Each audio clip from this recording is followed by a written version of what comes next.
Hello student, मैं एकता सिंह आप सभी का ज्ञान चैतन्य चैनल में बहुत-बहुत स्वागत करती हूँ। आज के इस टॉपिक में हम गुप्तोत्तर कालीन समाज के बारे में देखेंगे। तो शुरू करते हैं बिना किसी देरी के। तो यहाँ पर बताया गया है कि सबसे यहाँ पर जो है शिल्पी और श्रेणियों के जातियों में परिवर्तन होने लगा था और ये परिवर्तन होने से प्रतिलोम विवाह के कारण गुप्तोत्तर काल में जातियों की संख्या में बढ़ोतरी हुई। वैजंती 64 वर्ण संकर जातियों की सूची लंबी देती है और राजतरंगिणी हमें 64 उपजातियों का वर्णन करती है। राजनैतिक अर्थ अव्यवस्था व आर्थिक कारणों से ब्राह्मणों ने अन्य व्यवसाय भी अपनाने स्टार्ट कर दिए थे। मेघातिथि के अनुसार विषम परिस्थितियों में ब्राह्मण शस्त्र ग्रहण कर सकता था तथा वेदज्ञ ब्राह्मण को सेनापति और राजपद ग्रहण करने की अनुमति दी गई थी। तो ये इम्पोर्टेंट है। पराशर स्मृति में कृषि ब्राह्मण के लिए सामान्य व्यवसाय है बशर्ते ब्राह्मण स्वयं खेती ना करें। प्रतिहारों के पेहोवा अभिलेख में ब्राह्मण घोड़े व्यापारी का उल्लेख करता है। चालुक्य कुमारपाल के लेख में ब्राह्मण खेतीहरों के नाम हमें मिलते हैं। तो खेती करने वाले ब्राह्मणों का जो अभिलेख हमें मिलता है वो प्रतिहारों के पेहोवा अभिलेख से हमें मिलता है। यहाँ तक कि मध्य प्रदेश के प्राच्य के ब्राह्मण स्वयं अपने हाथों से खेती किया करते थे। हेंगसांग ने टकक पंजाब के ब्राह्मणों को स्वयं खेती करते हुए देखा था। अब जो ब्राह्मण क्षत्रिय हो गए उसको ब्रह्म क्षत्रिय, जो क्षत्रिय युद्ध करके जीविका चलाने लगे उसे क्षत्रिय ब्राह्मण, और जिन्होंने उच्चतम स्तर का दावा करने क्षत्रियों से उच्चतम स्तर का दावा करने वाले को सत क्षत्रिय और वैश्य ब्राह्मण जो है वार्ता कृषि पशुपालन व व्यापार से जीविका चलाने वाला। निषाद ब्राह्मण जो है चोरी डकैती करने वाला ब्राह्मण है। शूद्र ब्राह्मण वो है जो लाख नमक दूध शहद घी आदि व्यवसाय करने वाला है। तो ये काफी इंपॉर्टेंट है। ब्राह्मण को मृत्युदंड से छूट थी। ब्राह्मण को मृत्युदंड नहीं दिया जाता था। ब्राह्मण के लिए सबसे कठोर दंड देश निकाला ही था। ह्वेनसांग ने भारत को ब्राह्मणों का देश कहा है। मनुस्मृति के टीकाकार मेघातिथि के अनुसार राजा शब्द अक्षत्रिय के लिए प्रयुक्त हो सकता है बशर्ते वह राज्य का स्वामी हो। राजपूतों का अभ्युदय इस काल में सबसे महत्वपूर्ण घटना थी। राजपूतों ने क्षत्रियों का स्थान ले लिया था।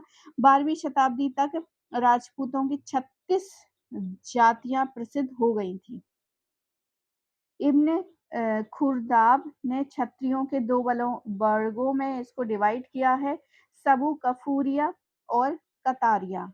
सबू कफूरिया और कतारिया। ह्वेनसांग ने मणिपुर व सिंध देश के राजा को शूद्र कहा है। तो ह्वेनसांग मणिपुर के राजा व सिंध के राजा को शूद्र कहकर बुलाया है।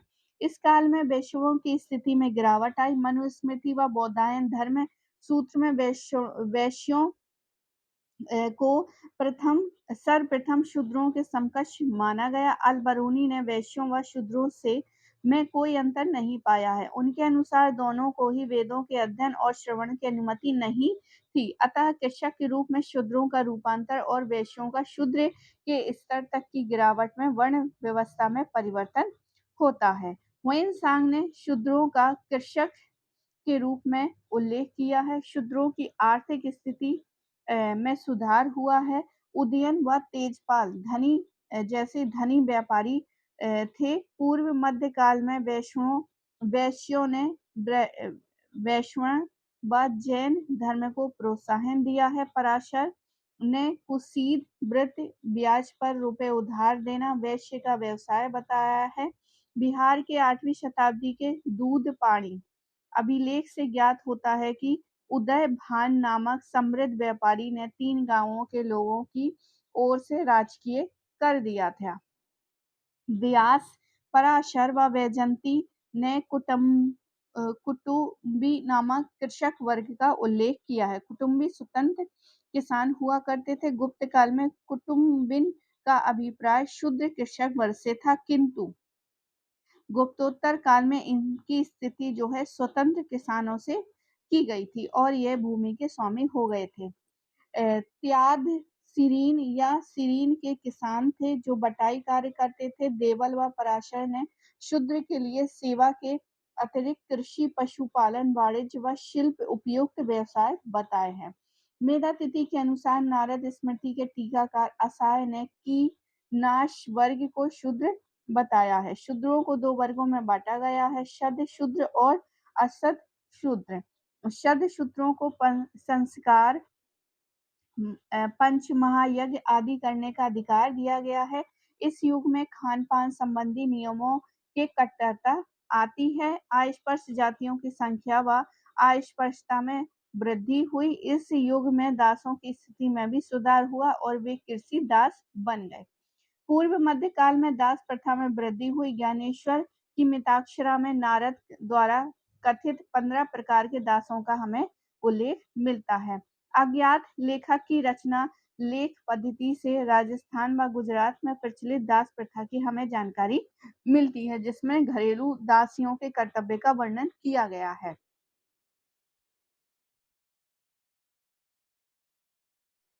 अब यहाँ पे एक नोट दिया गया है कि लेख पद्धति की मूल संस्कृत पांडुलिपियों का सर्वप्रथम संग्रह एवं संपादन 1925 में चमन लाल दलाल और गजानन श्री गोंडेकर ने किया था। समाज में तंत्रवाद के प्रसार से भी शूद्रों की स्थिति में सुधार हुआ था, क्योंकि वे शूद्र व स्त्रियां भी शामिल हो सकते थे। कायस्थों का एक जाति के रूप में उदय इसी काल में हुआ।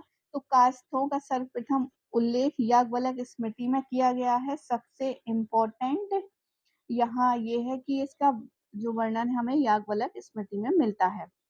कायस्थों तथा जाति के रूप में कायस्थों का उल्लेख जो है औशमन स्मृति में हमें मिलता है। बहुत इंपॉर्टेंट है ये। भू राजस्व, भू अनुदान एवं हिसाब किताब संबंधी कार्यों में वृद्धि के कारण कायस्थों की संख्या में हमें वृद्धि होती इस समय दिखाई देती है। न्यायालयों में निर्णय लिखने का काम कर्णिक कहलाता था। कर्णिक क्या है? न्यायालयों में न्याय लिखने का काम कर्णिक कहलाता था। कल्हड़ के अनुसार प्रजा कायस्थों के अत्याचारों से पीड़ित थी। छेमेन्द्र के अनुसार कायस्थों के उदय से ब्राह्मणों के अधिकारों पर आघात पहुंचा था। कायस्थों ने ब्राह्मणों के एक अधिकार को समाप्त कर दिया, अतः कायस्थों को ब्राह्मणों का कोपभाजन बनना पड़ा। महिलाओं की स्थिति देखते हैं तो यहाँ पर स्थिति गिरावट आती है। बाल विवाह की प्रथा तेजी हो गई थी। बाल विवाह से स्त्री शिक्षा पर भी प्रभाव पड़ता है। सती प्रथा अत्यधिक विचलित हो गई थी, यानी जो पति है उसकी मृत्यु के बाद उसकी पत्नी भी जो है उसी अग्नि में प्रज्वलित हो जल जाती थी। अंगिरा, हरित आदि पूर्व मध्यकालीन स्मृतियों और अपराक विज्ञानेश्वर आदि निबंधकारों ने सती प्रथा की प्रशंसा की है। आगे देखते हैं। मेघातिथि ने सती प्रथा को आत्महत्या कहकर इसकी आलोचना की है। बाण भट्ट ने देवर्ण भट्ट ने भी सती प्रथा की निंदा की है। पूर्व काल में सती प्रथा को बढ़ावा इसलिए मिला क्योंकि सामंतों व राजाओं द्वारा अधिक संख्या में पत्नियां और स्त्रियां रखने के कारण संपत्ति विषयक विवादों को बढ़ावा मिलता था। विधवा विवाह निषेध था, अतः संपत्ति के विवादों से बचने व विधवा के दंडनीय जीवन से मुक्ति का समाधान पति के साथ सती होने में दिखाई दिया। पूर्व मध्य काल में महिलाओं की संपत्ति संबंधी अधिकारों में वृद्धि होती है। इसका ये कारण है कि सामंती समाज के विकास के कारण निजी संपत्ति अवधारणा को बल मिलता है। वैजयंती में सच्चरित्र महिला को परिव्यक्त, युद्ध में जीती हुई स्त्री को कली, उपपत्नी को अवरोध वधू तथा चंचल स्त्रियों को विलासिनी कहा गया है। आर्थिक स्थिति देखते हैं तो कृषि अर्थव्यवस्था यहाँ का गुप्तोत्तर काल का मुख्य आधार था। अग्नि पुराण के अनुसार कृषि की वृद्धि के लिए सिंचाई के साधन जुटाना राजा के प्रमुख 8 कर्तव्यों में से थे। बधुआ मजदूरी का सबसे पहला उल्लेख भगवत पुराण 8वीं सदी में मिलता है। राजतरंगिणी में कुआ नामक इंजीनियर का उल्लेख मिलता है, जिसमें झेलम नदी पर बांध बनाकर नहर निकलवाई थी। चंदेल राजाओं में राहिल्य सागर और कीरत सागर नामक जलाशय बनाए थे। भोज परमार ने भोज सागर बनवाया था। सिंचाई रहर से होती थी। संस्कृत ग्रंथों में अरहट का उल्लेख हमें मिलता है, जिसको खींचने वाले अर्घटनीय नर कहा जाता था। बाणभट्ट के हर्षचरित में सिंचाई के साधन के रूप में तुला यंत्र जल पंप का उल्लेख मिलता है। ह्वेन-सांग के अनुसार हर्ष के समय खेतों में सिंचाई के लिए घंटी यंत्र का उद्घट्टी का प्रयोग किया जाता था। बंजर भूमि को इऋण कहा जाता था। व्यापार की बात करें तो सामंतवाद के कारण वन व स्थानीय अर्थव्यवस्था का विकास हुआ। ग्राम आत्मनिर्भर थे, अतः व्यापारिक वाणिज्य में गिरावट आई। गन्ना, मालवा गन्ना, नील अफीम के लिए, मगध कलिंग के धान के लिए प्रसिद्ध थे। मालवा किसके लिए? गन्ना, नील व अफीम के लिए। मगध और कलिंग धान के लिए। तो आज भी यहाँ जो है बिहार साइड में धान बहुत ज्यादा होता है। गुजरात सूती कपड़े व नील के लिए प्रसिद्ध था। तो गुजरात में वस्त्र के लिए बहुत फेमस है आज भी। उज्जैन और कन्नौज जो है इस समय समृद्ध थे। और बंगाल मलमल, पान, सुपारी और सन के लिए प्रसिद्ध हुआ करते थे। पूर्वी तट के बंदरगाह की बात करें तो ताम्रलिप्ति, सप्तग्राम, पुरी और कलिंग व सिकाकोस थे। पूर्वी तट मतलब ये वाले जो है, यहीं पर ताम्रलिप्ति है, सप्तग्राम है, पुरी उड़ीसा वाला, कलिंग है और सिकाकोस था। इस काल में ताम्रलिप्ति के स्थान पर सप्तग्राम का बड़ा महत्व हो गया था। तो सप्तग्राम काफी इंपॉर्टेंट हो जाता है गुप्तोत्तर काल में। पश्चिम तट की बात करें, यानी अगर हम इधर की बात करें तो देवल हो गया, थाना हो गया। देवल एक वो भी है, एक साइट भी है, हड़प्पन साइट भी है। थाना हो गया, खंबात हो गया, भड़ोच हो गया तथा सोमनाथ। तो सारे के सारे पश्चिमी तट के बंदरगाह हैं। सोना, तांबा, टिन, मसाले, मूंगा और घोड़े आयात किए जाते थे। कुलवई माला, कुलवाईवाला में उत्तर दिशा व दक्षिण के व्यापारियों का एक स्थान से मिलने का उल्लेख है।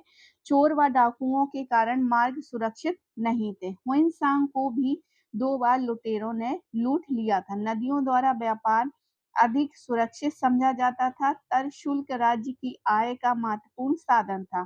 कर शुल्क लेने वाले अधिकारी को पाल अभिलेखों में तरिक कहा जाता है। अरब आक्रमण के कारण पश्चिम से व्यापार में गिरावट आई। अरब साम्राज्य के विस्तार के कारण समुद्री व्यापार पर अरबों का व्यापार बढ़ता है। चीनियों द्वारा बड़े जहाजों के निर्माण से समुद्री व्यापार में चीन का प्रभाव बढ़ा है। राजेंद्र चोल द्वारा दक्षिण पूर्वी एशिया में विजय के कारण दक्षिण पूर्वी एशिया व चीन से व्यापार बढ़ा है। 10वीं शताब्दी के बाद पश्चिमी देशों से भी व्यापार में वृद्धि हुई है। गहरवाल शासकों ने मुस्लिम व्यापारियों पर तुरुष्क दंड जो है नामक एक कर लगाया था। तो याद रखिए, तुरुष्क दंड नामक जो कर है वो गढ़वाल शासकों ने मुस्लिम व्यापारियों पर लगाया था। तो बहुत इम्पोर्टेंट है। उद्योग की बात करें तो पूर्व मध्यकाल की स्मृतियों में शिल्प और उद्योग शूद्र के लिए आवश्यक व्यवसाय माने गए हैं। वस्त्र उद्योग विकसित अवस्था में था। मान सोल्लास के अनुसार 12वीं शताब्दी में मुल्तान, अनहिलवाड़ व कलिंग वस्त्र उद्योग के प्रमुख केंद्र हुआ करते थे। कौन कौन सा? मुल्तान होगा, हिंदवाड़ मतलब गुजरात, और कलिंग जो है बिहार। अपरांत मालवा, काशी, बंगाल, मदुरा भी वस्त्र उद्योग के केंद्र थे। भड़ोच के बने कपड़ा वरोच थे। खंबात के बने खंबायात। हेंगसांग ने कश्मीर से सफेद लीलन का भी उल्लेख करता है। ह्वेनसांग ने अनेक प्रकार के रेशमी व सूती वस्त्रों का उल्लेख किया है, जैसे कोशे, छोम, शण के रेशों से बना कपड़ा होता था। पौधों से बने रेशों का कपड़ा जो है दुकुल कहलाता था। बाण ने हर्षचरित में रेशम से बने अनेक वस्त्रों का उल्लेख किया है। ललन, तुज, अंग, अंशुक, चीनांशुक इत्यादि। शांति देव के शिक्षा समुच्चय जो है 7वीं शताब्दी से ज्ञात होता है कि वाराणसी श्रेष्ठ रेशम के लिए प्रसिद्ध था। आगे देखते हैं यहाँ पर कामरूप असम का चित्रपट व जातिपट रेशम का कपड़ा प्रसिद्ध वस्त्र हुआ करते थे। अरबी यात्री सुलेमान ने बंगाल का मलमल के बारे में लिखा है और यह इतना महीन होता था, ये अंगूठी के बीच में पूरा थान निकाल लिया जाता था। इब्न हौकल के अनुसार सिंध का देवल नगर तलवारों के निर्माण के लिए प्रसिद्ध था। इब्न हौकल कहते हैं कि सिंध वाला एरिया जो है देवल नगर जो है तलवारों के लिए प्रसिद्ध था। श्रेणी संगठन की बात करें तो शिल्प व उद्योग श्रेणियों में संगठित होते थे। श्रेणी एक ही व्यवसाय करने वाले लोगों का संगठन होता था। वे अनेक स्थानों से लोग भी हो सकते थे, बशर्ते वे एक ही व्यवसाय करने वाले हो। श्रेणी का मुखिया महातक या महार कहलाता था। इन श्रेणियों की कार्य समिति को कार्य चिंतक कहा गया है। पूर्व मध्यकाल में सिक्के का प्रयोग कम हो गया था। विदेशी व्यापार में गिरावट व सामंती व्यवसाय में राज्य कर्मचारियों को वेतन के स्थान पर भूमि दान दिए जाने के कारण सिक्कों की आवश्यकता कम हो गई थी। शुद्ध सिक्के तो बहुत ही कम मिले हैं। साधारण लेन देन में कौड़ियों के माध्यम से होता था, जिन्हें प्रतिहार अभिलेख में कपदर्क कहा गया है। धर्म की बात करें, गुप्तोत्तर काल में तांत्रिक धर्म का उदय होता है। महायान बौद्ध विकृत होकर मंत्रयान, वज्रयान, सहजयान जैसे तंत्र संप्रदायों का आधार इस समय बन गया था। पाल राजाओं के काल में सहजयान का विकास होता है। सहजयान का मार्ग जो है योग क्रिया का है। हुइनसांग ने कपिलवस्तु, कुशीनारा व श्रावस्ती को उजड़ा हुआ पाता है। तंत्रवाद ने बौद्ध धर्म व हिंदू धर्म के बीच जो है अंतर को समाप्त कर दिया था। शैव धर्म की बात करें तो शैव धर्म में कपालिक, कालामुख जैसे अघोरी संप्रदाय विकसित हुए। उज्जैन शैव धर्म का गढ़ हुआ करता था। नाथ व कौल मार्ग जैसे तंत्र संप्रदाय विकसित हुए। उज्जैन स्थित महाकाल का मंदिर संपूर्ण देश में प्रसिद्ध है। तो महाकाल का मंदिर भी इसी समय का होगा। शक्ति की पूजा भी इस युग में अत्यधिक लोकप्रिय हुए। मध्य प्रदेश व उड़ीसा में 64 योगिनियों का मंदिर है। दुर्गा पूजा शुरू होने का श्रेय मार्कंड पुराण को है, इसलिए जब हम दुर्गा अष्टमी के दिन हम दुर्गा पूजा के लिए हम पढ़ते हैं तो मार्कंड पुराण का वहां पे उल्लेख मिलता है। बुद्ध व जिन को विष्णु का अवतार माने जाने लगा है। प्रतिहार नरेश मिहिर भोज ने आदि वराह की समाधि धारण की और इसी शैली के सिक्के जारी किए। शैव धर्म भी इस काल में लोकप्रिय हुआ। परमार नरेश शैव मतानुयायी थे।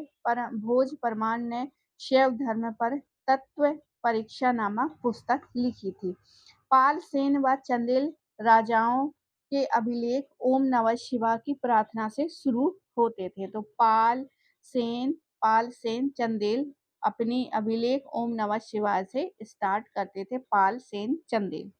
दक्षिण भारत में शैव अनुयायियों को नायनार कहा जाता था। इनकी संख्या 63 थी। नायनारों के प्रमुख संघ अप्पर, नानसंबर और सुंदर मूर्ति थे। दक्षिण भारत में लिंगायत और वीर शैव मत भी प्रसिद्ध हुए। वैष्णव धर्म की बात करें, अलवार संतों ने दक्षिण भारत में वैष्णव धर्म का प्रचार किया। इनका प्रमुख क्षेत्र तमिल प्रदेश था। अलवारों की संख्या 12 है। 12 में तिरुमंगई, पेरियर अलवार, अंडाल, नम्बावाल, मधुर कवि, कुलशेखर पांडे राजा, तिरुप्पान भूत योगी, महायोगी, सोरो योगी आदि। तिरुमंगई वेल्लार जाति शूद्र का था। अलवार वैष्णव धर्म भावनात्मक है, दार्शनिक नहीं है। सूर्य पूजा की बात करें तो आदित्य सेन व जीवित गुप्त के शाहपुर के देवबरनाक अभिलेख में सूर्य पूजा का उल्लेख है। मुढेरा का सूर्य मंदिर भी प्रसिद्ध है। मंदसौर मूल स्थान तथा मंडासयात बुलंदशहर में सूर्य मंदिर बने थे। ललितादित्य ने कश्मीर में सूर्य का प्रसिद्ध मार्तंड मंदिर बनवाया था। मुल्तान के प्रसिद्ध सूर्य मंदिर का उल्लेख हुइनसांग, अबू जईद अल मसूदी और अल बरूनी ने किया था। मुल्तान सूर्य पूजा का प्रसिद्ध केंद्र था। बंगाल के सेन शासक विश्वरूप सेन तथा केशव सेन ने सूर्योपासक होने के कारण परम सौर की उपाधि ग्रहण की थी। दक्षिण के कदम गंग होयसाल राष्ट्रकूट तथा पश्चिमी चालुक्यों ने गुजरात के चालुक्य शासकों ने जैन धर्म को संरक्षण प्रदान किया। राजस्थान व मालवा में भी जैन धर्म को प्रश्रय मिला। भाषा और साहित्य की बात करें तो 18वीं शताब्दी में एक जैन ग्रंथ है कुलवय माला।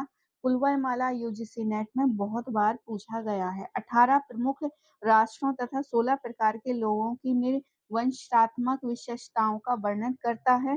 पूर्व मध्यकाल भाषा की दृष्टि से क्षेत्रीयता के चिन्ह प्रस्तुत करता है। संस्कृत के प्रयोग में क्लिष्टता एवं कृत्रिमता आती जा रही थी। अपभ्रंश का विकास अध हिंदी, अध बंगाली, अध गुजराती, अध राजस्थानी, अध मराठी में हो रहा था। क्षेत्रीय भाषा के साथ साथ क्षेत्रीय लिपियों का भी विकास हुआ। सिद्ध मातृका इस काल में विकसित हुई थी। तो सिद्ध मातृका से भी जो है क्वेश्चन बने हुए हैं। याद रखिए जो गोला क्रिया है बहुत ही इंपॉर्टेंट है। हर शरीर के टीकाकार शंकर थे।